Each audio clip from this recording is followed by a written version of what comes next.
أقوى عدو للإنسان مش العالم ولا الناس، لكن هو نفسه. الأفكار السلبية والخوف من إنك تعيش الواقع ممكن تقفل أبواب النجاح وتخلي الشخص يحس إنه محبوس في مكانه. مادام الإنسان واعي بالمشاكل دي ويشتغل على نفسه، ممكن يتغلب عليها ويواجه الواقع بثقة ونجاح. أمثلة على كده المشاكل في حياتنا اليومية زي الخوف من الفشل.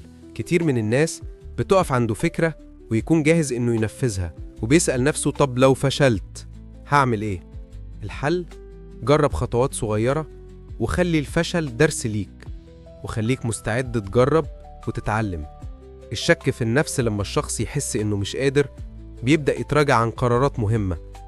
اعمل قائمة بقدراتك اللي تقدر تعمله وبتحبه وتقدر تثبت نفسك فيه، وإنجازاتك، وراجع نتائجك السابقة عشان تقوي ثقتك في نفسك. التأجيل المستمر للمهام بيزيد الضغط والإحباط. الحل: حدد مواعيد ليك تخلص فيها اللي فكرت فيه ونفذه، وابدأ بخطوات بسيطة.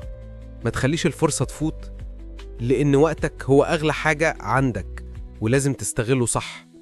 وشجع نفسك باستمرار وابدأ دلوقتي، مش لازم تقول لنفسك إنك مستني وقت أحسن عشان تنفذ فكرتك.